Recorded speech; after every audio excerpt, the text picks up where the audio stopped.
to fulfill the State Department of Homeland Security federal mandate.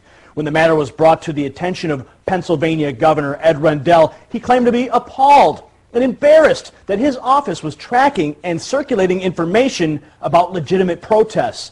At a press conference, he made this declaration: "Let me make this as clear as I can make it. Protesting against an idea, a principle, a process is not a real threat against infrastructure.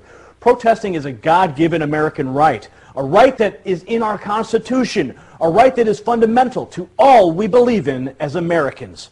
Well, unless, of course, you were protesting against the G20 in the governor's state last year.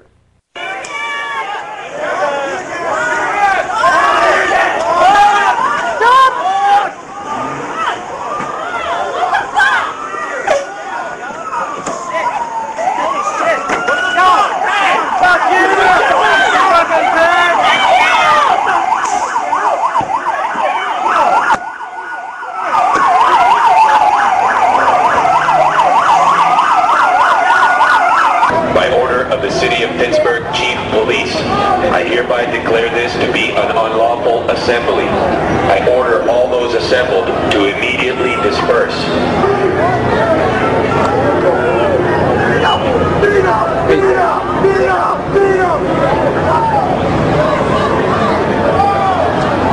I think whenever you begin to look at what took place under the regime of Adolf Hitler, what took place under Mao's China and Stalin's Russia, and on, the pattern of before you can persecute a people, before you can incarcerate large numbers of people, you have to marginalize them. You have to create the image that these people are dangerous to society, or they're extremists or radicals, call them what you will, but marginalize them from the mainstream of society so that at that point the rest of society will accept the persecution that might result upon this group. In June 2010, enemy of the Constitution-loving Americans and MSNBC's Hardball host Chris Matthews did a piece on the Tea Party movement, Oath Keepers, Alex Jones, militias, birthers, and other patriot groups, referring to them as the New Right. He says this new movement grew from a group having mere political differences with the left to a group enraged at the Obama administration, considering the federal government an occupying force rather than a legitimate administration, and seems to harbor class and racial resentment. Matthews is also concerned with, as he puts it, their need for their Second Amendment rights. Matthews takes great offense to the adoption of the Gadsden flag as the symbol of the group, saying it scares him. In an interview about his documentary, Rise of the New Right, Matthews points out that there were even congressmen and congresswomen on the balcony of the Capitol building waving the Gadsden flag and inciting the crowd to protest the federal government. In the documentary, he takes his opportunity to point out the common thread running through these new writers, a fear that their personal rights are being threatened, their dislike of our nation's economic situation, government overspending, the huge national debt, and their dislike of what they see as America becoming. Matthews seems to forget that in the United States of America, we do have the right to be distressed, question authority, protest egregious acts committed by the federal government, and yes, to be armed.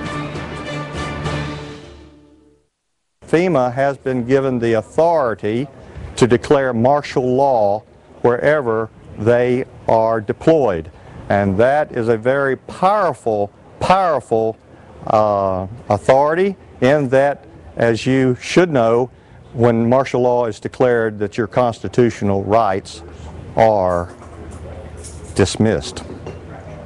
New questions tonight about an Army combat brigade being trained to deal with civil disturbances in the United States. The Posse Comitatus Act of 1878 generally prohibits federal uniformed services from carrying out domestic law enforcement duties, except in cases expressly authorized by the Constitution or an act of Congress. Critics say the brigade's training goes against one of the founding principles of our country, separation of military and civilian government. They've spent 30 months on the streets of Baghdad. Now the 1st Brigade Combat Team of the Army's 3rd Infantry Division is back in the USA. The Army Times reporting, quote, they may be called upon to help with civil unrest and crowd control or to deal with potentially horrific scenarios, end quote. May be called upon to help with civil unrest and crowd control. The question arises why? And isn't that what the National Guard does? Infantry Brigade is designed to engage an enemy with maximum effective force and destroy it. That's not the sort of thing anybody wants to see in the streets of the United States. Almost 5,000 strong, the brigade is based at Fort Stewart, Georgia, under control of Northern Command. One of its specialties is counterinsurgency. This is a radical departure from separation of civilian law enforcement and military authority and could, quite possibly, represent a violation of law. Historically, the posting is unusual. In modern history, Army troops have been used at extraordinary junctures. Under the first President Bush to contain the 1992 riots in Los Angeles, under President Lyndon Johnson in response to Detroit's 1967 riots, and in the grips of a depression by President Herbert Hoover to contain Army veterans demanding their bonuses. The United States of America were generally isolationists during World War II. Wanting to gain citizen support to get involved in the war, Lieutenant Commander Arthur McCollum drafted his 8-action memo in October 1940, the purpose of which was to provoke a Japanese attack against the United States, causing U.S. citizens to demand entry into the war.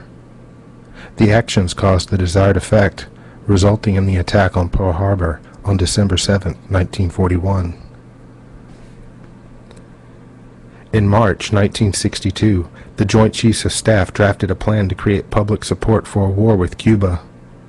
Operation Northwoods called for the CIA and other such groups to carry out terroristic attacks against U.S. bases and cities and implicating Cuba by planting false evidence. According to the records, the plans were never implemented, but they do bear a striking resemblance to the attacks of September the 11th, 2001. The official account of the September 11th attacks has been the source of ongoing debate for more than 9 years. The video and photographic evidence does not support the official story. That was